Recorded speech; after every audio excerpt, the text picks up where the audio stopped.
शहर के बीचों बीच एक पुराना और खंडहर नुमा बंगला था। बंगला नंबर 13।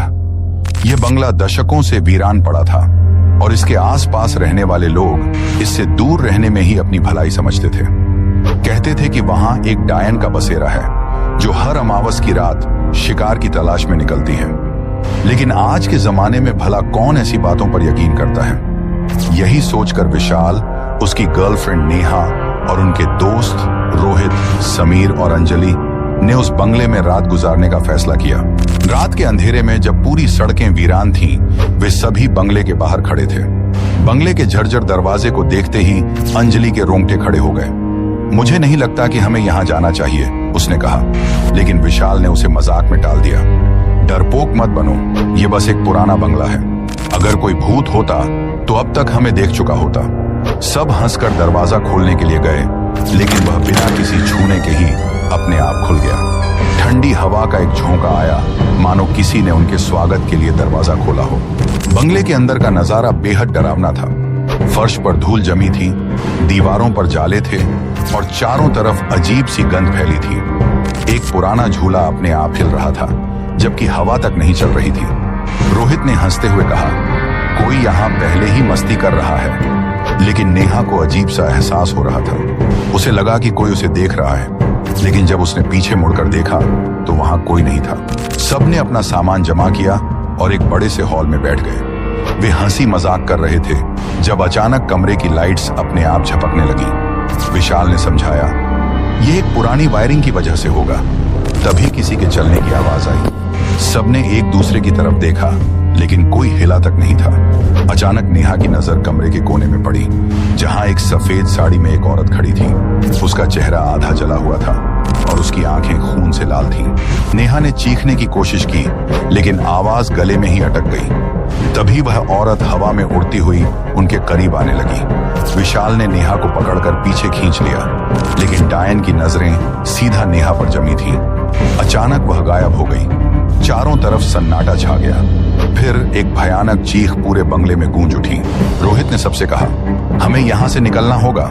वे दरवाजे की तरफ भागे, लेकिन दरवाजा अपने आप बंद हो चुका था। समीर ने उसे जोर से खींचने की कोशिश की, लेकिन वह टस से मस नहीं हुआ।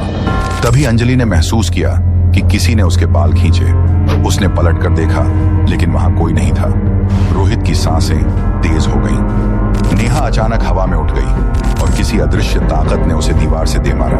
विशाल ने जमीन पर पड़ी एक पुरानी किताब उठाई, जिसमें बंगले के बारे में लिखा था। यह बंगला पहले एक महिला का था, जिसे लोगों ने डायन करार देकर जला दिया था। लेकिन मरने से पहले उसने कसम खाई थी कि वह इस बंगले में हमेशा रहेगी और हर उस इंसान को मार डालेगी जो उसकी शांति भंग करेगा। तभी लाइट्स फिर से झपकने लगी और ठंड बढ़ने लगी। नेहा के होंठ खुद ब खुद हिल रहे थे, लेकिन उसकी आवाज नहीं निकल रही थी। उसकी आंखें काली पड़ गई थीं। विशाल ने देखा कि नेहा के शरीर पर किसी के नाखूनों के गहरे निशान उभर रहे थे। किसी अनदेखी ताकत ने उसे जकड़ लिया था। रोहित ने किताब में पढ़ा कि डायन को रोकने का एक ही तरीका था, उसे जलाना। लेकिन पहले उसे पकड़ना होगा। वे सभी हॉल के बीचों बीच खड़े हो गए और एक मंत्र पढ़ने लगे जो किताब में लिखा था। अचानक हवा तेज हो गई, खिड़कियां अपने आप खुलने लगीं और बंगले में एक अजीब सी गूंज उठी। डायन अचानक प्रकट हुई और उसने समीर को उठाकर दीवार से दे मारा। वह दर्द से कराह उठा। विशाल ने हिम्मत जुटाकर नेहा की गर्दन पर लाल धागा बांधा, जो किताब के अनुसार डायन की शक्ति को कम कर सकता था। नेहा तुरंत जमीन पर गिर पड़ी और उसकी आंखें वापस सामान्य हो गईं, लेकिन डायन गुस्से में थी। उसने हवा में उड़ते हुए विशाल की तरफ हमला किया, लेकिन तभी रोहित ने जमीन से लकड़ी का एक टुकड़ा उठाया और उस पर आग लगा दी। उसने वही मंत्र पढ़ा और लकड़ी को डायन के शरीर से छुआ दिया। एक जोरदार चीख के साथ डायन जलने लगी। उसकी परछाई दीवारों पर नाच रही थी और उसकी चीखों ने पूरे बंगले को हिला दिया। एक बड़ा धमाका हुआ और वह गायब हो गई। सुबह होते ही दरवाजा अपने आप खुल गया। वे सभी भागते हुए बाहर निकले। बंगले की हालत अब पहले से भी ज्यादा खराब लग रही थी।